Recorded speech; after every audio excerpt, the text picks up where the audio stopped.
the purpose of this event is to raise awareness towards public mental health, as well as the importance of mental health, as well as suicidal tendencies. Hence, we have invited today Puan Alia Ali, the founder of AWAS, as our guest today to talk further about the importance of mental health and suicide prevention. Hello, and Hello. welcome, Puan Alia. Welcome, Puan Alia. Thank you. Can you hear me well? Yes, I can hear you very well. How are you doing, madam? Okay, I'm doing all right. Thank you very much. First and most of all, Ame. Can I call you Ame? Is that all right? Of course, you can call me Amir. Okay, yes, I am Alia. My name is Alia, but I would love to be called Kak Nga. Okay? So, I don't think I'll remember that. I'm so sorry. But I will try to call you Kak, which is I can. Yeah, that's my my nickname, my advocacy name. I love that name. It gives me strength. So I would appreciate if you call me Kak. Tapi kalau if you accidentally call me Alia pun, it's alright. But I'll remind you from time to time. Okay, that is great. Obviously, I'm happy to hear that. So, before I start everything, before I go on to the questions, can you please share us a bit about what does AWAS is about? What is the of AWAS? What do you guys try to do to help? All right. Before I start, Assalamualaikum warahmatullahi wabarakatuh, and a very good afternoon. Thank you, everyone. Thank you. Diploma. Congrats to students of Diploma Corporation Sem 4. Is that right? Corporation. Yes. Communication. That's a mouthful. Sem 4. Congratulations for having this campaign, and it's great to be here. I'm honored. At the same time, I feel like it's really good that you guys are having this this event, because we need to normalize conversations, right? A lot of people are not comfortable talking about mental health, right? Even suicide, but it's something that we have to talk about so that we can, we can be okay talking about it and discussing about it.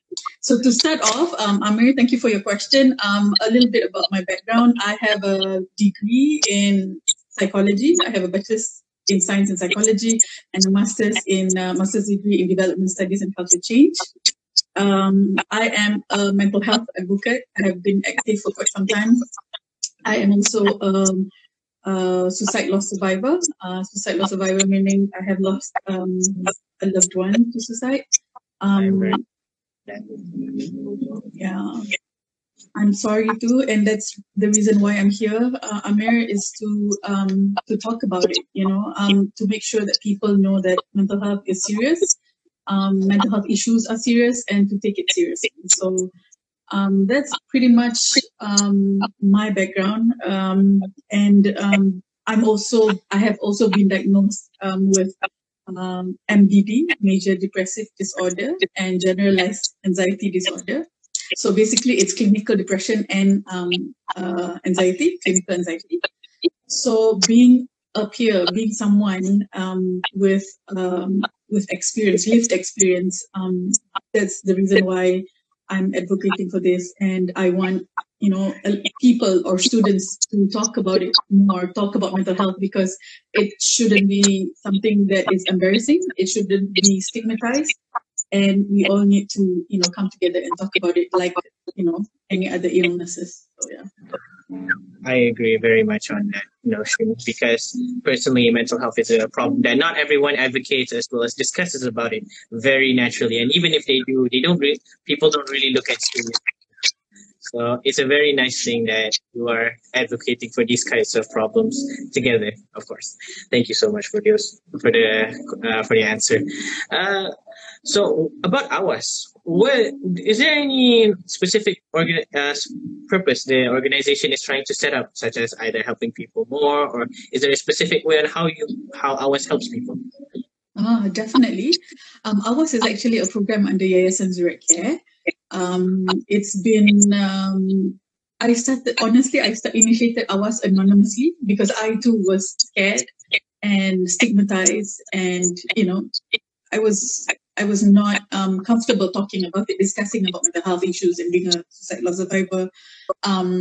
So I started anonymously, and then I decided to propose to the Yayasan Zurat Care to adopt it as a program because, as we know, like suicide issues and mental health issues are on the rise. So we need to have, AWAS needs to have a body. So now it's under Yayasan Zurat Care. But AWAS specifically have three main, we have three main objectives. Number one is to create suicide awareness. Number two is to support mental health and suicide prevention work. And number three is to provide postvention support. Okay, Amir, let me ask you, do you know what postvention support is? Have you heard of it? Has anyone here heard of postvention? I have never heard of that situation. Can you please explain more about what is that? Okay. You're breaking up. Okay. Postvention. Okay. As we know, awareness is awareness. We hear a lot about suicide awareness and suicide prevention, right?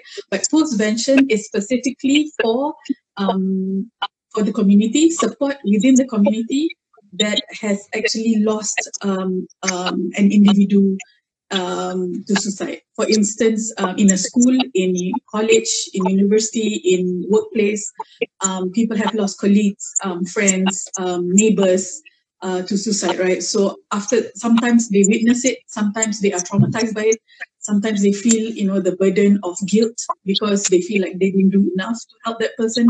So postvention is a program or is a support within the community. We provide support so that people don't feel like they are alone in dealing with it, dealing with the trauma, dealing with the pain, and especially people who are bereaved by suicide, like family members and friends. They too can get support from the postvention support. So yeah. You were moving about. Are you okay? I am fine. I just went out to go get my charger. That's okay. Okay. Awesome. So, that was a very noble thing to understand about. It's very nice that you guys are trying to advocate to help people who are undergoing certain suicidal as well as depressive tendencies. To me, I think it's a great thing that people are slowly understanding that suicidal people aren't exactly caused by certain out of this realm kind of situations. Probably some mental problems, probably the things that they have been going through. And that is a very nice thing to hear about what's going on. Can I please go to the next question, if that's okay? Mm-hmm. Yeah, go ahead. Okay, so these days, many of us are struggling with overwhelming stress as the pace and demands of life increases. People's lives gets much harder. Even school these days, people's expectation on being the best in class is a staggeringly great amount of stress towards even students at the age of 12 and under. So I believe mental health is a top priority. So what do you think are the key factors that can improve mental health?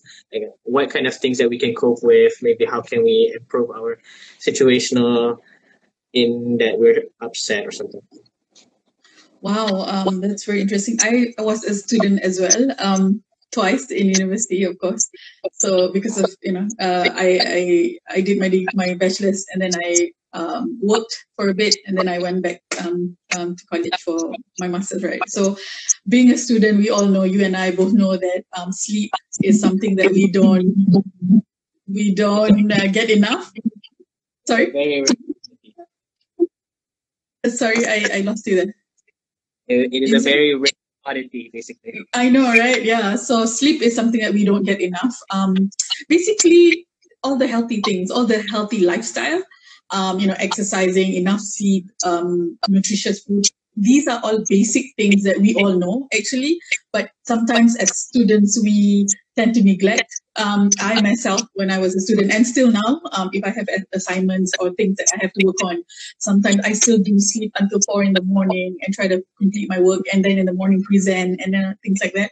And I'm sure you guys are doing the same too, and it's much, much harder now that you are doing online studying and whatnot, right?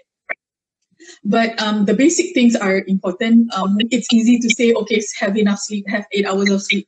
But the reality is, it's not easy to do, especially when you're surrounded by, friends and things to do, right?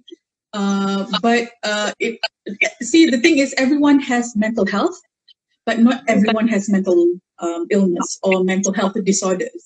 So if we take care of our mental health now, inshallah, hopefully, it doesn't have to turn into a disorder.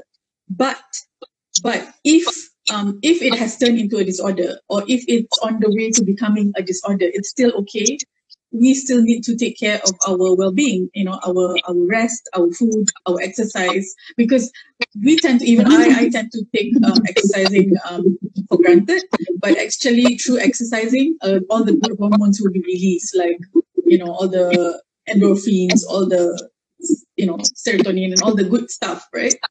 So we'll feel relaxed and all that. So, basically, we have to take care of ourselves. We have to take care of our mental health. It's really necessary now more than ever. And it's easier now, I feel, because of the pandemic. It's easier to talk about it more than before. Because before, if you say you're stressed, or if you complain that you're depressed or things like that, people will like frown upon you, and people will feel like you are just trying to seek for attention and things like that. But these days, I feel like people are more understanding. I don't know about you. What about you, as a college student, Amir? Do you feel like, people are more open, students are more open about it? My personal experience with depression has been going date back since I was, a child. Ever since I was young, I always experienced things that very differently from this perspective. I always experienced with some levels of loneliness and some levels of abandonment from my friends. So personally, for me, depression to me has always been a natural occurring thing. I've always dealt with it every year. So sorry, I mean, when you say depressed, are you talking about clinical depression, or you're feeling depressed? Down with emotions. Okay. Sometimes I will struggle with my own self, my own personal identity, maybe. Right. So I don't. But you've never gone for treatment, have you? Pushing. I don't push myself to go overboard and thinking about it. Instead, I just try my best to be with people that I care with, people that cares about me, and try and get help ways that I like to do. Maybe I just enjoy. I just play video games all day. So when I was a kid, I only used video games as a way to escape my school life, or maybe like with my friends and family. That's how I treat my problems sometimes. I cannot do much about it, I just put myself forward in ways that nobody really expects it. Right. But being around healthy, people who are good for our mental health is a good thing. It's a good, way of dealing with our stress and all that, right? Because if we were to surround ourselves with people who are stressful, who have negative vibes and all that, we will become more depressed or more stressed out and all that, right? So we need to find people who are good for mental health, definitely. Of course, it's not something that is very obvious. You have to really seek out treatment if you want help. It's not like a disease. It's not very obvious that you can see or you cannot feel it. So it's something that you have to go over with some of your friends. You have to discuss it with people. So why not? Yeah. People experience some help. Diana says fighting. Thank you so much. So you always have these emotions back if you want some help. Well then, enough gloating about myself. Can I go on to the next situation? The next question.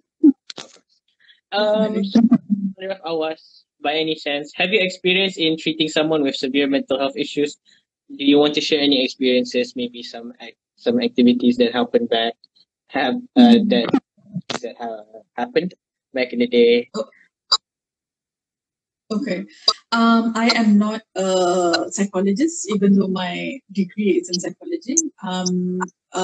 People who can treat other people are usually like psychiatrists or clinical psychologists. In my case, I am not. I consider myself a mental health advocate, and although I practice mental health on a daily basis, but I am not. I cannot treat a person, but I can provide emotional support, and that's what I've been doing. the few things, the experiences that I remember mostly was going all the way to Johor. I drive I'm in KL or Selangor right now. I drove all the way to Johor. A total stranger texted me on, DM me on AWAS and said she has been hearing voices and she has been acting pretty hostile towards her cat. She loves her cat very, very much, but to the point where she was hurting the cat and she was angry at herself for being that way. So she said she wants to see a psychiatrist because she was hearing voices. And I said, wow, how do you know that you should see a psychiatrist? Because usually it takes a while to get, to pujo or to get people to go see a psychiatrist, right? But in her case, she straight up said that she needs to see a psychiatrist. Because when I asked her personal experience is that she has an aunt who has schizophrenia. Schizophrenia is a condition where they hear voices or see things, hallucinate.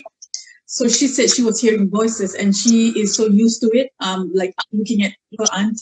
So she said she knows that she needs professional help. So she said she's been wanting to go seek a psychiatrist. And I said, you should go to Klinik Kesihatan, because I asked her, which do you prefer, private or public? She said she needs to go to public health facilities. So I said, okay, go to Klinik Kesihatan. She said, I did. I went twice, but I was rejected by the medical officer. And I was like, how come? She said, I don't know. The medical officer said I was stressed or I need to learn relaxation, breathing techniques and whatnot. And I said, no, but you're already hearing voices and, you're already telling them stories or sharing things that you are, you're very hostile or, angry towards your surrounding, your cat and everything. So she said, yeah, please help me. Is there a way for you to help me, Kak? And I was like, yeah, definitely. So I contacted a psychiatrist in Johor. And then the psychiatrist said, yeah, bring her in. So I went down all the way. That was the time during PKP, the MCO was lifted up. So I went to Johor, accompanied her to the psychiatrist, and she got her medication. And until today, we are still in touch. We have a buddy system in AWAS where we will keep in touch with one another and text one another, just to make sure, to keep up, make sure they are keeping up with their medication or, going for their appointments and, things like that. So, there are also other instances where people have lost loved ones to suicide and they contacted me frantically, saying like, I've lost my loved ones to suicide. What do I do? So, again, because of the MCO, I couldn't be. She's away. She's not in Selangor, but I couldn't be there for her. But I was always constantly on the phone with her, and these are moments where I feel like I feel like being a suicide loss survivor. I feel like it's like a purpose for me to help other people in need of help. And these are the stories, these are the two stories that I remember most. But there are also other people who are texting me and thanking me for the help and support. And some of them are placed in a peer support group. We have a support group for suicide loss survivors where people it's a small community, by the way, but we can share with each other, ventilate to each other and rant or whatever, when we're stressed or in need of emotional support. And we also share things or,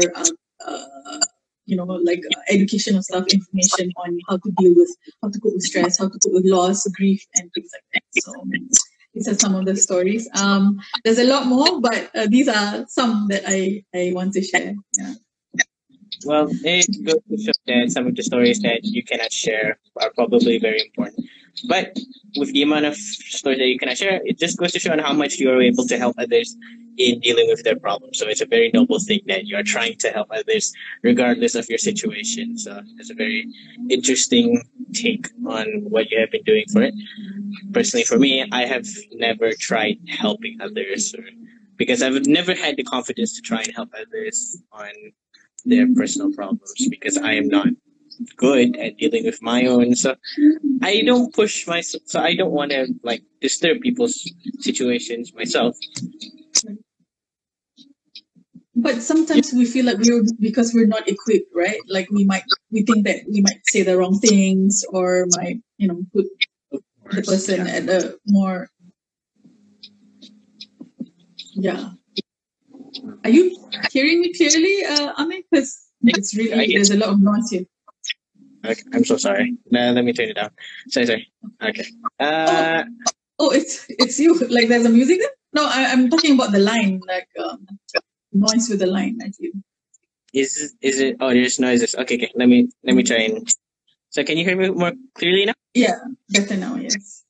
Wonderful. Yeah. So yeah, personally, from my experience, I'm not very good at helping others. I think I sometimes reject people who are trying to seek help, and of course, I would feel regret over it. I should have tried my best to be there for my friends. Sometimes I cannot. Happens before. Yeah. So that's just my personal experience, at least.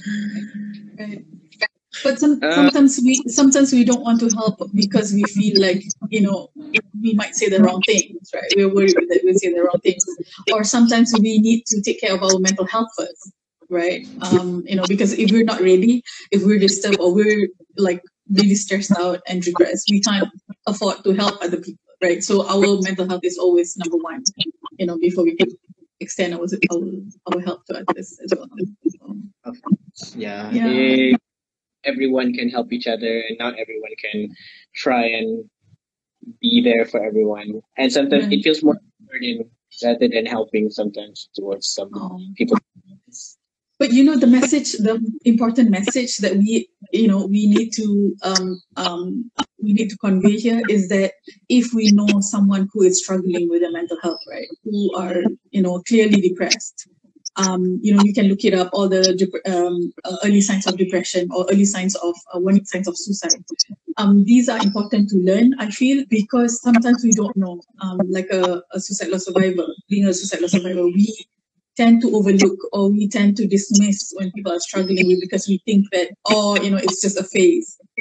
But you really don't know when is the last straw that would break the camel's back.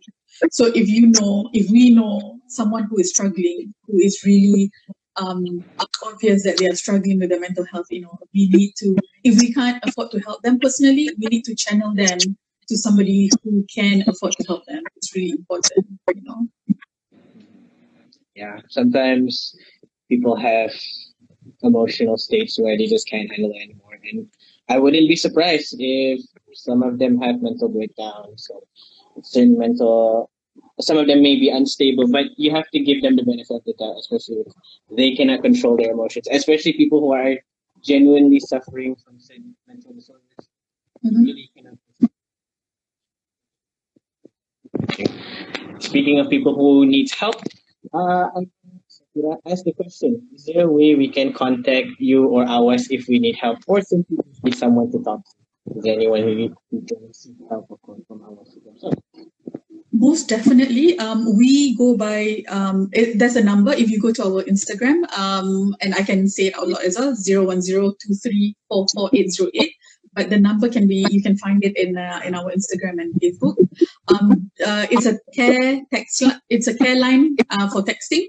So that means we do not answer calls. Why we do not answer calls is because we would want to complement the services out there. For instance, Befrienders and other NGOs provide hotline calling. We provide texting because, number one, texting is we feel like it's more appealing to the young ones, the younger generation, because, and also suicide rate is highest amongst people aged 15 to 18, and we feel that the age group 15 to 18 are more comfortable texting. We have noticed that. And also when texting, you don't have to keep repeating your stories, because sometimes if you call today, one person, a volunteer, like for instance, a hotline, somebody answered today, and then 3 weeks from now, you have to repeat your story because a different person would answer. But through texting, it's the same people would answer you and reply to you. So yes, we have a text care line. Please text us whenever you feel down or whenever you feel like you need information, extra information. If you feel like you're wondering if you're actually clinically depressed, or if you're actually wondering if you're clinically anxious and you would like to know, or you feel like there's something not quite okay or not quite right, and you want to talk about it, you want to know services, reach out, text AWAS, and we will reply and respond to you. Even if, to the extent of if you need a company for your first appointment to the doctor, we would accompany you, because we want to encourage people to seek help, especially when they are in acute phase, when they are feeling suicidal, because we, life is precious, and we don't want to lose anyone, anyone.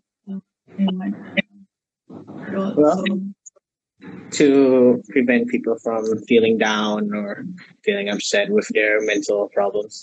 So, as someone who has experience in treating patients, do you have any advice to at least try and help them contain their emotional stress, maybe if they're undergoing depression, anxiety, or even flat out suicidal tendencies? Is there any advice you can give out to the people out there so you can share about how they can help themselves before it gets any worse? I would say it's okay to not be okay. Please know that we all struggle at times, and if you need help, if you feel like you're really depressed, or your functioning is no longer as per normal, like you cannot get up in the morning, or you sleep too much or sleep too little, or these signs, please find out and take care of each other, look out for the signs. But most importantly, if you are on medication, if you are already on medication, please take your meds. But if you're not, and you feel like you need to seek professional help, don't be shy, don't be scared. Reach out to friends who you feel you can trust to, or if you don't feel like you're comfortable enough to talk to your friends, you can talk to AWAS, somebody who's neutral, somebody who you don't know, but are willing to help out. And also, it's important to know that there are people who care. Don't feel like, although that you feel alone, you feel like you're struggling alone, but do know there are people who care, and there are people who want to help. So yeah, it's really important to seek help and be well. But also, don't worry too much about the stigma. I feel because stigma is there, people will always say something, like we are always worried about what people say, right? I think we all started that way. We all feel that way. I started that way as well. But after a while, after communicating, after articulating my needs, knowing that I am unwell and need help, need that support, I feel stronger now that I'm surrounded by people who care and people who want to help. So all of us need to do the same. We need to be surrounded by people who care and who want to be there and who will support our journey. So yeah. Of course. And speaking of advice to people who need help, what about advice for people who are a bit shy, or maybe they want to actually seek help from therapists, from friends, or from people who need to seek help? They're a bit too timid to deal with the problem. How do you think they should deal with this and then try to overcome their fears to get help from others specifically? I think that's why the texting is helpful, especially people who are timid or shy or anxious, very anxious about talking on the phone. You can text us. We don't know you. Even if you want to start a fake account, and just because you want to protect your identity, that's fine, as long as you seek help. It's important to know that you're not the only one struggling, and it's okay to seek help. It's okay to ask for opinion and get help. And perhaps one of the things I could also advise is to do a DASS test. It's called DASS, Depression, Anxiety, Stress Scale, DASS. Take that test. If you feel like you're really stressed out, or you want to know if you're feeling depressed or anxious, try to take that test. You can find it online. It's just a 21 simple questionnaire. Answer it, and from there, you could text us, text AWAS, or text or call other hotlines as well, and have a conversation. Start a conversation to know, what are the things that you can do to help yourself. But most importantly, you have to believe that it's important to get the help. Yeah. Okay. So, if anyone else has questions, or if anyone who has anything they want to ask, you guys can leave any questions from the IG Live in the questions box if you press on the below, and hopefully we'll be able to answer some of your questions personally. Maybe if someone's a bit not brave enough to ask right now, that's okay. Just try and keep it up, as well as try to understand that not everyone has to push themselves to interact with everyone. So, I am checking if there's any other questions. I don't see any. Well then, for our last, so I hopefully then everyone will get some levels of help from today's second one, and hopefully everyone will understand that maybe if you need help. Oh, somebody's asking, what is your advice for someone who's struggling with mental health? What is your advice for someone who is struggling with mental health but still want to help others? Oh, that's an interesting question. Maybe themselves are, but they still want to help others themselves. I think that's very noble. That's very noble of you to want to help others while you're struggling. But number one is always to remember to help yourself first. It's okay to help as long as you are quite stable. You can help others. It's like when you are in the aeroplane, right? They always ask you to put on your own seatbelt first, and then put on the seatbelt of the people under your care, or the oxygen mask. If the oxygen mask falls down, you need to put on yours on you first before you put it on, whoever under your care, right? So it's the same thing. Mental health is the same way. You need to be fit yourself in order to help others, because if you're down, if you're not well, if you're unfit yourself, you're really stressed out, you might not be able to help other people and make it worse perhaps, because, because we need to be aware and in check of our emotions, our sadness, our anger, and all that. We don't want, we don't want to end up hurting or cause more problems to us and other people as well. So it's a really good thing. It's a really good, because for me, like, I'm also going through my treatment, right? I'm like me. I am a person with anxiety, clinical anxiety and depression, but that doesn't stop me from helping other people. But I need to know my limits. I need to know where I am, where I'm at when I want to help. Because if I'm not in a situation, or if I'm not in a condition where I'm really well, perhaps I need to leave the situation first and then come back and revisit the person.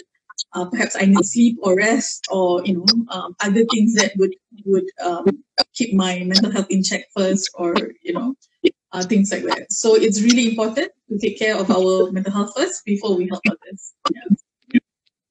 So, just two more questions I get from the audience. Should we have encouraged to deal with mental health patients to avoid more serious anxiety or depressions?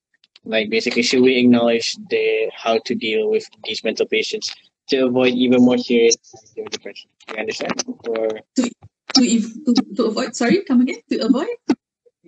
Should we be aware or have the knowledge on how to deal with these mental health patients, or maybe someone who is suffering from these problems, so that we can avoid ourselves from dealing with even serious issues that they might overcome? Maybe if we do not have the proper knowledge on how to deal with them, they might not be able to get help this week, or maybe the situation would escalate even worse just because understand how to deal with them, and then if we accidentally said something that triggers them. Right. Yes, have that knowledge. Read up about it. If you're, a friend, especially if you're a caring friend, and we all want to be good, good caring friends to, either for our own self or, to take care of others. But it's important to have this knowledge. Read up on bipolar disorder, read up on depression, read up on whatever. There are personality disorders too. Read up on it so that we can deal with our friends better. Know your triggers as well. It's good to, because when we read, we become more understanding, hopefully become more understanding, and we will know better, hopefully, to how to deal with them. And also how to deal with ourselves, because we all have our triggers. We all have the, things that we like, we don't like, our trauma, our past experiences that we are dealing with, right? So even if people who do not have a mental health disorders, they still have things that they need to take care of or look after or know their strengths and their weaknesses. So it's the same.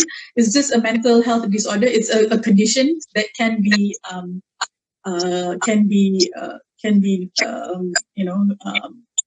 that's something that you can learn about and help.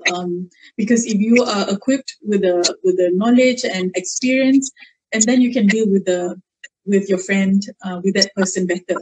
Because sometimes we want to have a relationship with these people, right? Whether, even if you don't want to have a relationship, sometimes you have a group assignment, group project that you have to work with them, like it or not. Or in the future, we might have colleagues who has mental health condition, or our own children, or our own spouse later, girlfriend, boyfriends, right? So it's really important how to know all these things. Just like if you have a loved one or a friend who has diabetes, who has cancer, wouldn't you want to read up and learn more about their condition so that you can support them better, or deal with them better? So these are just normal things that we need to be aware of and learn, so that we can have a more harmonious life. Yeah. Well, it's always something that is much better to know, understand before you deal with something. Just like any job you need to deal with, you have to go through some levels of training or maybe some levels of education to understand before you want to actually help people. And just like doctors, there's a reason why psychologists exist. They have proper, education as well as qualifications to help others. And I hope people out there are capable of getting help from said psychologists, from said people who are qualified to deal with your problems. Mm-hmm. Well, it's an interesting take on how we should properly deal with people's problems. Maybe we should be more prepared over it. We should read up on these situations, and maybe we can be more understanding towards people who are struggling with these issues. All right. So somebody asked, how do I know if I'm truly depressed or having a mental illness, or am I just sad? How do I truly know? How do I know if I am sad or just I have a mental illness? Thank you for the question.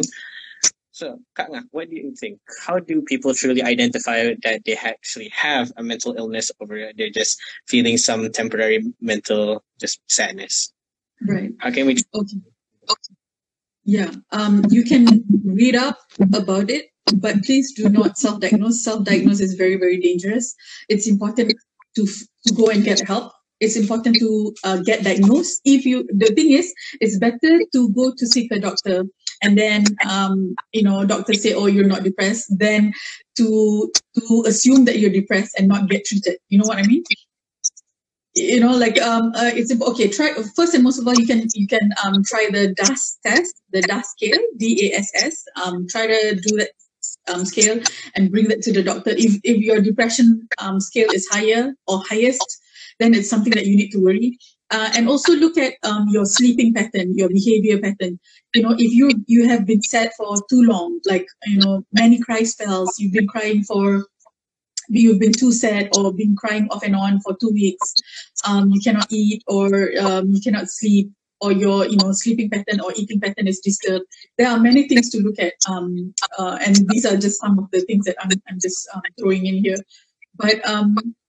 But if you are affected and you can no longer focus in class or focus in your studies or do things as how you usually are doing or coping, then it's something that you need to consider. Consider going for help. Consider going to the counselor. Perhaps if you have a counselor in the college, go to the counselor. These are stages, right? We all have, like I said, we all have mental health. So but not everyone has a disorder.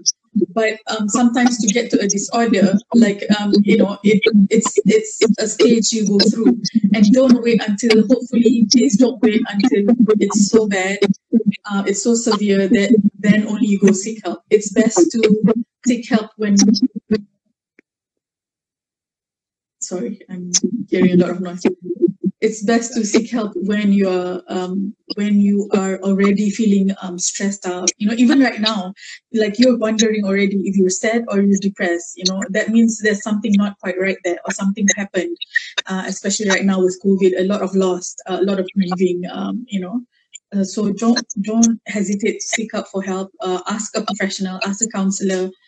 But still, if you feel like there's something not quite right, like not sleeping well, not eating well, not focusing, you cannot focus for too long. If it's more than 2 weeks, it's important for you to go and seek help. Yeah. I'm hearing a lot of noises, Amir. I don't know if it's just me but I'm trying to focus here. Generally, I cannot help with that. Okay, I think that's why. Goes in around, but it's not very loud for me. I'm very sorry if it's something that's That's okay. There's another question right there. Yeah, I'm just saying it because it's the louder I speak, the louder the sound. So perhaps I have to listen. Okay. So hopefully this next question can just help you just forget about it for now. Okay. And speaking of next question, Kanga, can you share us with how to handle social anxiety? Maybe somebody is experiencing some levels of anxiety before they're presenting before a class, or maybe they're just anxiety just to go see someone in particular that they don't feel very comfortable with talking to. So is there any way you can deal with social anxiety in a more proper sense? That is very interesting. Social anxiety, I have a generalized anxiety disorder. So I have a disorder. Before diagnosis, right? I remember trying to speak in front of a big crowd. I think there was about 500 people. I had my notes in front of me. Okay, I had my notes in front of me on my lap. It was a physical talk, not like this one, right? This one, it's you feel safer like that. So I had my notes on my lap, but I could not read. My eyes were blur. My throat was dry. My lips, my tongue, dryness of the mouth is a symptom of anxiety. And I kept drinking, and I couldn't say it. Like I was stuck. And I've been in that situation before getting treatment. But now, alhamdulillah, after treatment, I am doing a lot better.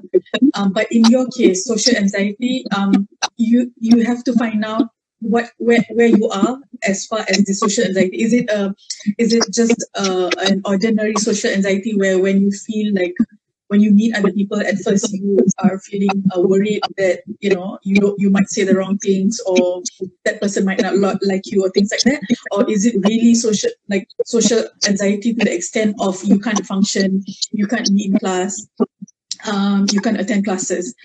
So know where you are at the spectrum. Are you severely affected with your social anxiety, or still at the starting phase? Because if you're severely affected, please seek help. You need to seek help for it. If it's just like ordinary normal social anxiety, the more you surround yourself with people you are comfortable with, the lesser you feel anxious. And one of the things that we can do to help ourselves with anxiety is breathing techniques. You can Google up breathing techniques. One of the things that I myself apply is the butterfly hug. You can also Google that, find on YouTube.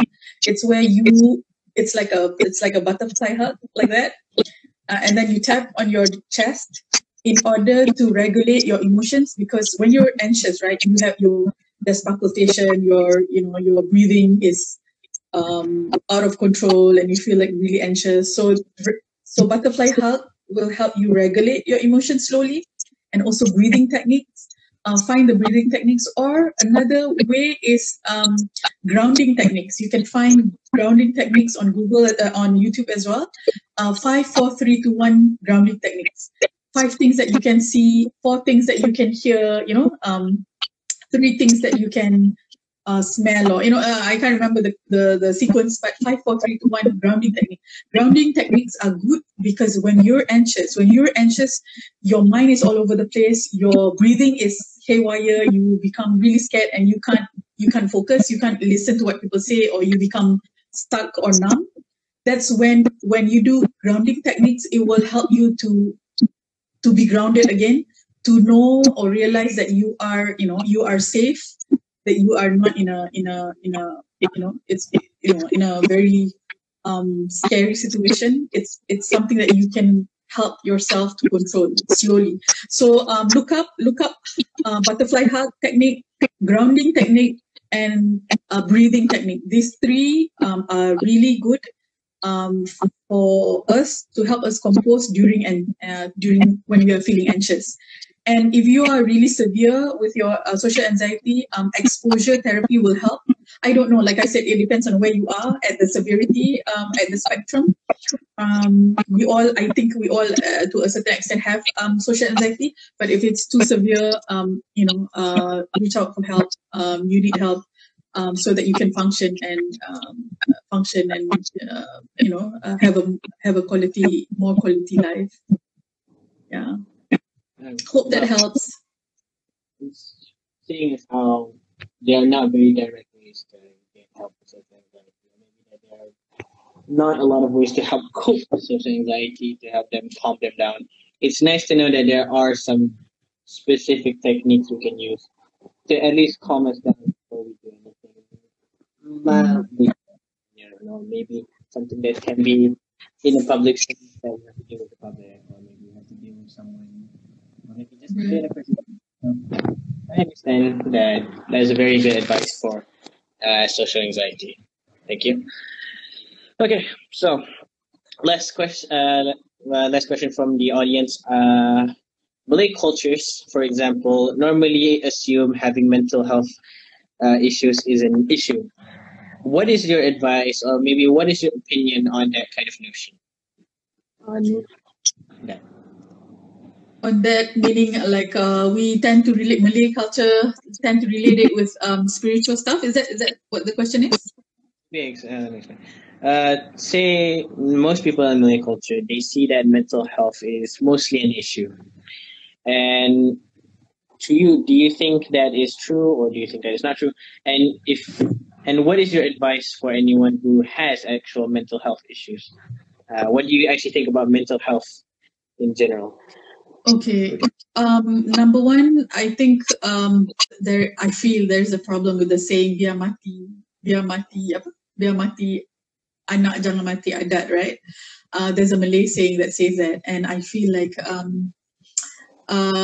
it's very worrying to apply that in the context of mental health, because in Malay culture we are taught to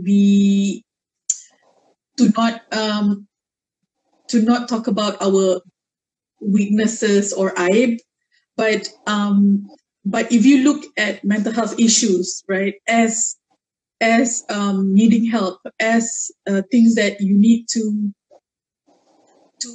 seek help for, just like any other condition, right, or illnesses. Of course, hopefully we don't wait until it becomes an illness, but it's something that you need to work on, that you need to seek help for and talk about. So there's nothing embarrassing about it, unless you go. I mean, especially as long as you don't go on the social media and talk about all the things that is disturbing you, and that, because when you on your social media, if all your friends, if number one, if it's private and they are all your friends who are supportive, that's fine. But if you go on social media and then you get comments and people who are, who have ill intentions and say awful things to you, that's when you become really more stressful and more stressed out and more depressed, right? So it's important for me. It's important to go seek help and speak out. If you need to talk about it, it's okay to talk about it. The problem with Malay culture is we are always we always try to sweep everything under the carpet of shame, rug of shame, and not deal with it. When we don't deal with the situation, when we don't deal with the trauma, when we don't deal with our anger, our shame, our sadness, that's when it becomes a volcano. It's like a magma, like, burning, boiling underneath. One day it could explode. And we don't want to wait until, because, okay, today it's just maybe one bully online. Tomorrow, maybe somebody said something.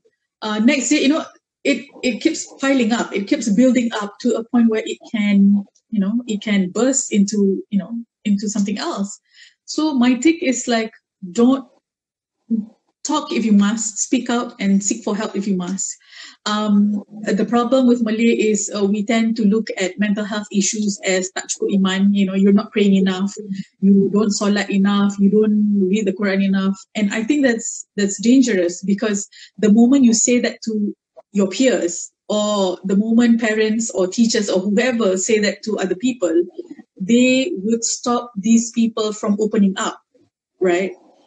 Because all you need is for people to listen to you, to validate your feelings, to believe that you are struggling, not to dismiss you, not to say that you're not doing enough, not to say that you don't pray enough. We all know that praying helps with our mental health. We all know that praying would help, calm us down. But that's not the only way to help to calm ourselves down, not only way to solve problems, right?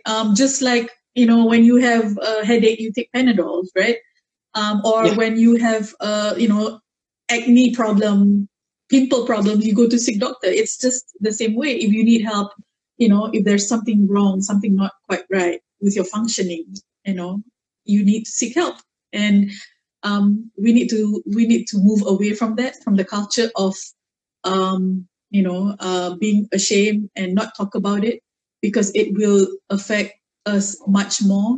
It will make us become, will lead us to more worse condition than we are. So not just prayers. Getting help is definitely something of a challenge of its own. Right. Having experienced those types of people tend to do things that they say, or maybe they act, and they don't know that they have affected other people. And sometimes people like to say whatever they want to say. Sometimes they want to do whatever they want to do. And then they expect us to feel like, oh, I hope you don't get affected it for the long run. And that is not true. For me personally, I have experienced these kinds of situations with people where I have affected people, and people have affected me the most, where it definitely hurts a lot. And some people think that, especially those who are not, they don't care or whatever, they like to take advantage of people's emotions, and then they think that, oh, that's okay, I can just say whatever they can say. I can say whatever I can say towards them. And I am guilty of that kind of action as well. I have done and said some things that have definitely hurt people before, and I experience regret at the end of the day. I always experience regret over what I've done towards others, and I hope.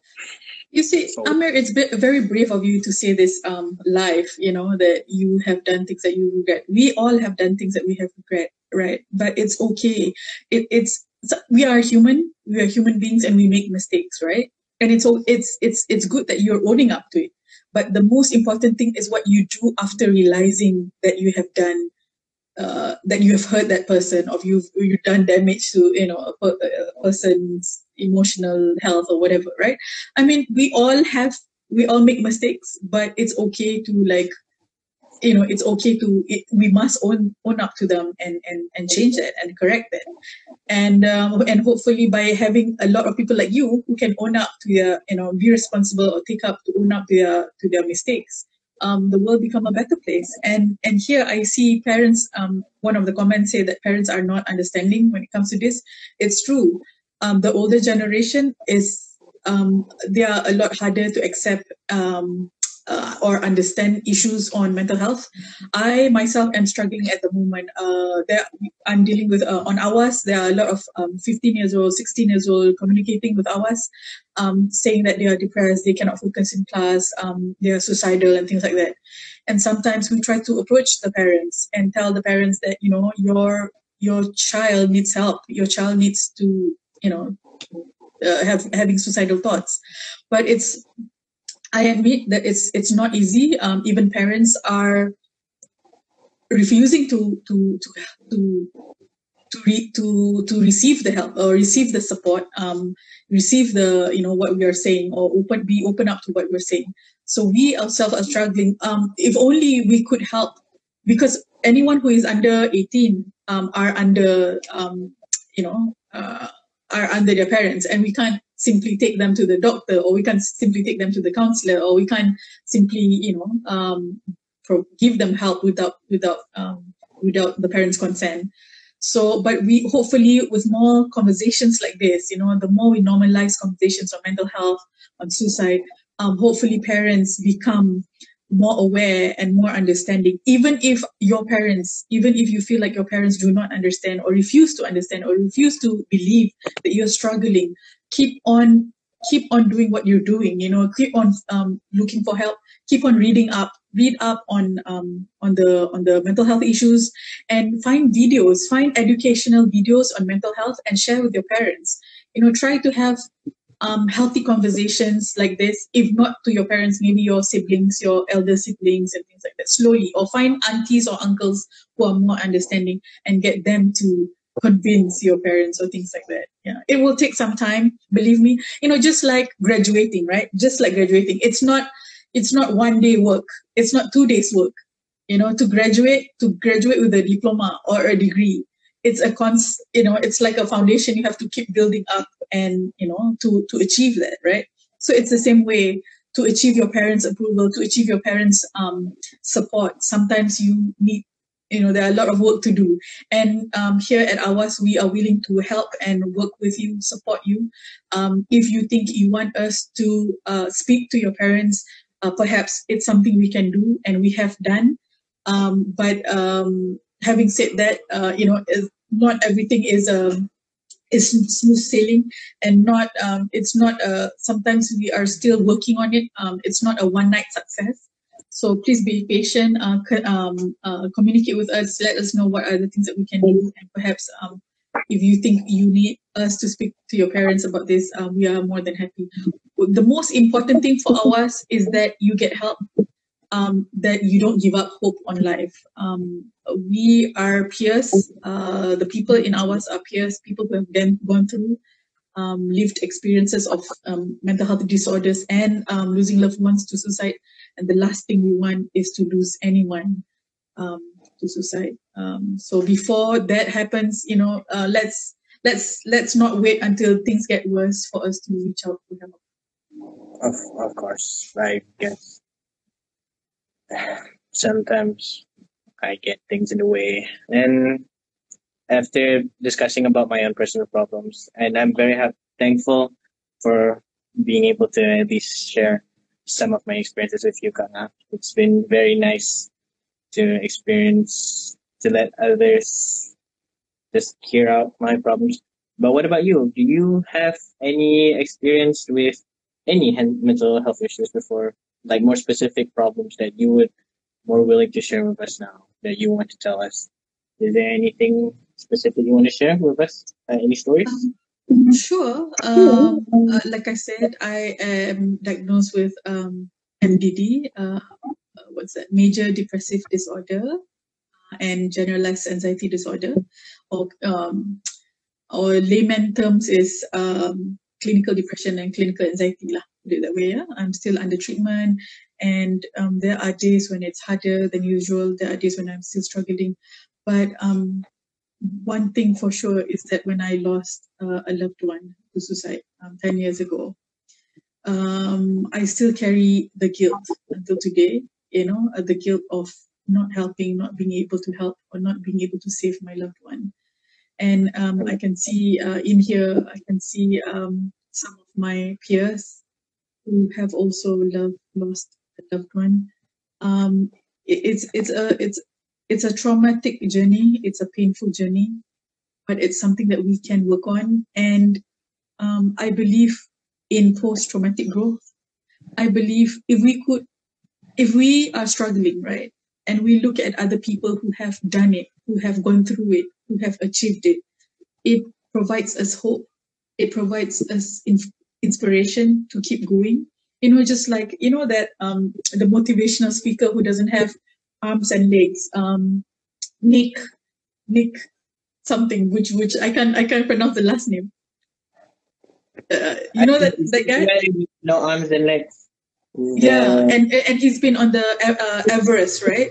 Sometimes you wonder, like, even us, even people who have like, complete limbs, arms and legs like us, we haven't gone to Everest, or we haven't. Don't talk about Everest. We haven't gone to Mount Kinabalu, right? And I feel like because we don't have enough motivation to do so, because we take for granted, because Mount Kinabalu is just right there. One day I'll go there. But seriously, if we don't put effort in it, if we don't strive, we don't believe that we can climb it, we will never climb it, right? So it's the same. It's the same. It's the same with any challenges, emotional challenges, or mental health challenges, or graduation. Trying to graduate with a degree or diploma, whatever it is that we want to achieve. It's something that we have to conquer each and every day. We have to keep striving and work on it, and believe that there is such thing as post-traumatic growth, even if we're down, even we have been kicked down, and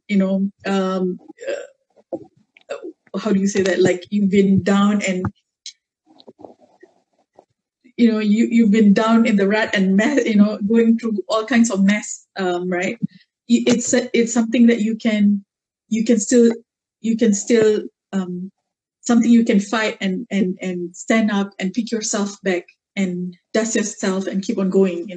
Believe in post-traumatic growth. My point is, believe in post-traumatic growth, even if you were down, even if you were in your darkest moments, you can get back up and you can make a difference. And when you are well and when you are functioning, you can make a difference to other people's lives and to your lives. It's really important to hold on to hope. It's really important to know that you can be okay, ultimately, but it has to come with a lot of like effort and dedication too. You have to help yourself and allow others to help you in order for you to be better and be well. Yeah, I agree with that kind of statement. That, to me, I always tell myself as well that sometimes whenever you're falling down, or maybe that you have fallen down in your own mental state, the only person that can truly pick yourself up is yourself. I always tell myself that every day, to push myself to do something, even when I'm feeling down from my own emotions. I push myself to at least do something productive, to help myself from just being stuck in the dark, even after certain events happened in my life. I always tell myself, unless if I'm going forward, the only person that can go forward is myself. I am the one of the legs and I'm the one of the body. I have to push myself through everything that I need to do. Mm-hmm. And hearing from your story about needing to push as well. But would you say, Amir, would you say support from people around you is important as well? That is something I actually have struggled with. Okay. I always not like people understand my because I can't hear you. I'm always scared, I'm always scared of like letting people take advantage of what I truly have problems over. They would understand too much of my weakness, and I've presented my weakness too much when I was young. That is something that I try to control over from letting others understand.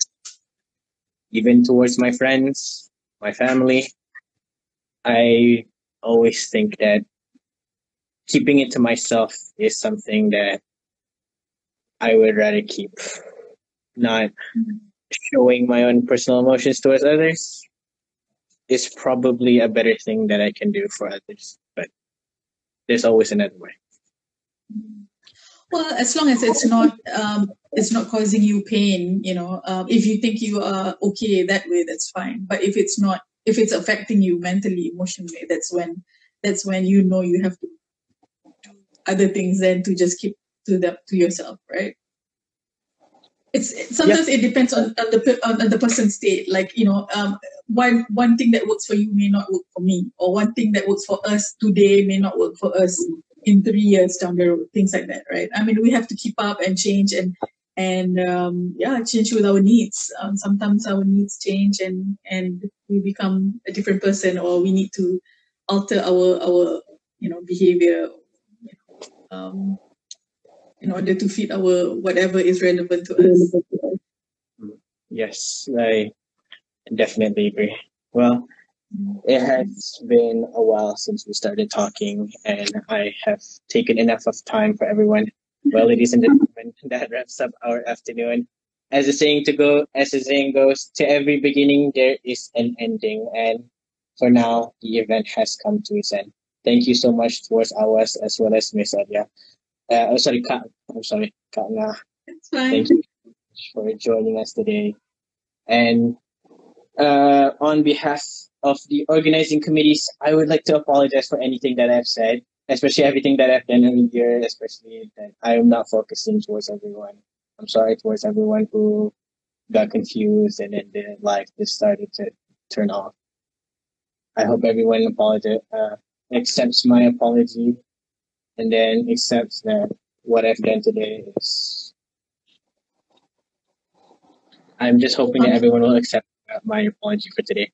And of course, thank you so much towards Kanga for joining our event today. I end my duty as Master of Ceremony of today's event with Wabillahi Taufiq wal Hidayah. Wassalamualaikum warahmatullahi wabarakatuh. Thank you so much, Kanga, for joining us today. And please, everyone, have a nice day. And as always, thank you for joining us. Have a nice one. Thank you, Ponalia. Kak Nga. Thank you so much for joining us. Thank you, Amir. It has been a very long ride of discussing, but I hope everyone will understand that today that there is always help. You can always contact us. Of course. Thank you. And goodbye, everyone. Thank you. Bye.